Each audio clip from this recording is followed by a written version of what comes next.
அனைவருக்கும் இனிய காலை வணக்கம்.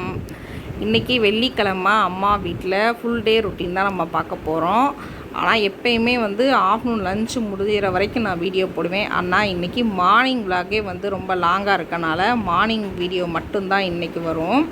இன்றைக்கி மார்னிங் வைப்ஸ் தான் இன்றைக்கி நம்ம பார்க்க போகிறோம். இன்றைக்கி வெள்ளிக்கிழமைனாலே எல்லா வீட்லேயுமே வாசல் தொளிச்சு கோலம் போகிறது ஒரு வழக்கமான விஷயம் ஹிந்துஸில். அம்மா இன்றைக்கி செம்மண், மஞ்சள், குங்குமம், அதே மாதிரி துளசிக்கு ஒரு முக்கியத்துவம் தருவாங்க செவ்வாய் வெள்ளிக்கிழமை. அதே மாதிரி விசேஷ நாட்கள்லையும் கொஞ்சம் அதுக்கு இம்பார்ட்டன்ஸ் கொடுப்பாங்க. மஞ்சள் குங்குமம் எல்லாம் போட்டுட்டு அடுத்து விளக்கு ஏற்றலாம் துளசி செடிக்கிட்டேங்கும் போது மழை லைட்டாக தூர ஆரம்பிச்சிருச்சு. அம்மா மார்னிங்கே துளசிக்கிட்ட விளக்கு ஏற்றி சாம்பிராணி போக ஃபுல்லாக வீட்டுக்கு வெளியில் உள்ளுக்க போட ஆரம்பிச்சிருவாங்க. வீட்டுக்கு உள்ளே ஒரு துளசி செடி இருக்குது. அதனால் இங்கே ஏற்றி கும்பிட்டு முடிச்சுட்டு மாடக்குடியில் இந்த விளக்கை தூக்கி வச்சுட்டாங்க. அடுத்து உள்ளுக்கையும் அதே மாதிரி சாம்பிராணி போக வச்சு விளக்கேற்றி சாமி கும்பிட்டாங்க. அதாவது இங்கே வெத்தலை கொடியும் இருக்குது, மணி பிளான்ட்டும் இருக்குது, துளசியும் இருக்குது. 3 செடியும் வச்சு இங்கே வழிபாடு செய்கிறாங்க. வீட்டில் பூத்த சங்குப்பூ வச்சு கும்பிட்டாச்சு. எழுந்தோடனே வெளியில் வந்துட்டேன். அதனால் உள்ளே போய் ஃப்ரெஷ்ஷப் ஆகிட்டு நான் தண்ணி குடிக்கலாம் அப்படின்னு சொல்லிட்டு தண்ணி குடிச்சிட்டு இருந்தேன். அப்படியே நம்ம கிச்சன்லேருந்து ஜன்னல் வழியாக பார்த்தா மாமரத்தில் ஒரு மாங்காய் இருக்கும். வருஷம் நீங்கள் என்ன வேணால் நினச்சிக்கோங்க. நெக்ஸ்ட் இயர் கண்டிப்பாக நான் ஷார்ட்ஸ் போடுறேன்.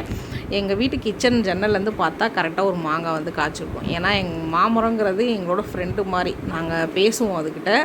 நானே, எங்கள் அண்ணா, எங்கள் அம்மா 3 பேருமே ரொம்ப கனெக்டிவாக இருப்போம் இந்த மாமரத்துக்குள்ளே. சரி, அம்மா வெளியில் இவ்வளோ வேலை பார்த்துட்ருக்காங்க, நம்ம பாலை காய்ச்சி டீயோ காஃபியோ போடலான்னு சொல்லிட்டு ஃப்ரிட்ஜில் பால் பாக்கெட் எடுத்து பாலை காய்ச்ச ஆரம்பிச்சிட்டேன். இன்றைக்கி என்ன செய்யலாம் அப்படின்னு சொல்லிட்டு யோசிச்சுட்டு இருந்தேன். சரி, டக்குன்னு டீ தூள் தான் நம்ம கண்ணுக்கு முன்னாடி தென்பட்டுச்சு. அதனால் சக்கரை கோல் டீ தான் போட்டு கொஞ்சம் மழை நின்றுச்சு. இருந்தாலும் கிளைமேட் நல்லா சூப்பராக இருக்கனால இஞ்சி தட்டி போட்டு கொஞ்சம் குடிக்கலாம் அப்படின்னு சொல்லிட்டு இஞ்சி தான் தட்டி போட்டு டீ போட்டேன்.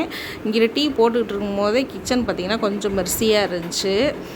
சரி, நம்ம கையோட கிச்சனையும் க்ளீன் பண்ணலாம் அப்படின்னு சொல்லிட்டு. ஆனால் அதுக்கு முன்னாடி முதல் வேலையாக டீயை நம்மளும் குடிப்போம், மற்றவங்களுக்கும் போட்டு தருவோம் அப்படின்னு சொல்லிட்டு அந்த டீயை வடிகட்டி எல்லாத்துக்குமே ஊற்றி கொடுத்தேன். முதல் வேலையாக இன்றைக்கி யாருக்கு கொடுத்தேன் அப்படின்னா எங்கள் அம்மாவுக்கு. எப்பயுமே எங்கள் அம்மா தான் எனக்கு கொடுப்பாங்க. இன்றைக்கி அவங்களுக்கு கொடுக்கலாம். ஏன்னா கல்யாணத்துக்கு அப்புறம் இந்த மாதிரிலாம் எங்கள் அம்மாவுக்கு செய்யறதே ஒரு பெரிய அரிதான விஷயமாச்சு. ஒரு டீ போட்டு நான் கொடுத்ததுக்கு இன்றைக்கி எங்கள் அம்மா ரிப்ளையாக எவ்வளோ விஷயம் எனக்கு செஞ்சாங்கன்னு பாருங்கள். நான் டீ போட்டு கொடுக்காட்டியுமே இதை செய்வாங்க. என் கண்ணு இந்த வெள்ளை நீ பார்க்குறேன்னு ரொம்பவே சங்கடப்பட்டாங்க. சரிங்கம்மா, நீங்கள் டீயை குடிங்க, நான் தலைக்கு எண்ணெய் வச்சு ஒரு மசாஜ் கொடுத்துட்டு நான் வந்துடுறேன் அப்படின்னு சொல்லிட்டு லைட்டாக இன்றைக்கி எண்ணெய் வச்சு நல்லா தலையை சீவி கொண்டை போட்டுக்கிட்டேன். இதெல்லாம் திருச்சியில் என்னால் ரெகுலராக செய்யவே முடியாது. அதனால தான். அடுத்து கிச்சனில் பார்த்தா எங்கள் அம்மா எல்லா வேலையும் முடிச்சுட்டு ஒரு பக்கம் குடிக்கிறதுக்கு தண்ணி, ஒரு பக்கம் கருப்பட்டி பாகு, ஒரு பக்கம் இட்லிலாம் ஊற்றி ரெடியாக வச்சுருந்தாங்க. ஏம்மா அப்படி பண்ணுறீங்க, நான் கொஞ்சமாக ஹெல்ப் பண்ணுவேன்ல அப்படின்னு திட்டினேன். அப்புறம் இங்கிட்டு வாப்பா அப்படின்னு சொல்லிட்டு சுட சுட நல்லா இட்லி சுட்டிருந்தாங்க. நல்லா பஞ்சு போல் இருந்துச்சு.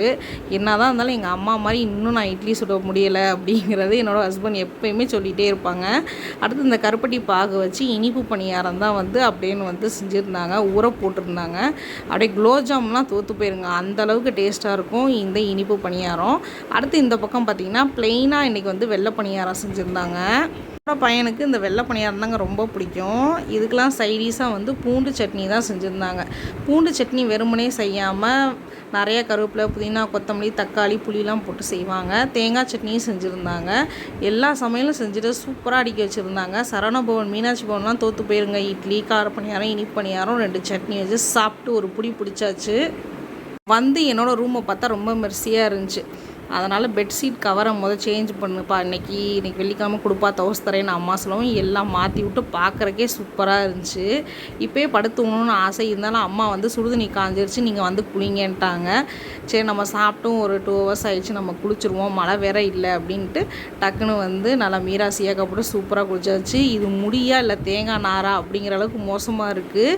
சீக்கிரமே நம்ம முடியை கேர் பண்ணணும். இன்றைக்கி அம்மா வீட்டில் இதாங்க மார்னிங் விலாகு. இதை பார்த்து நீங்கள் கண்டிப்பாக என்டர்டெயின் ஆகிடுவீங்கன்னு நினைக்கிறேன்.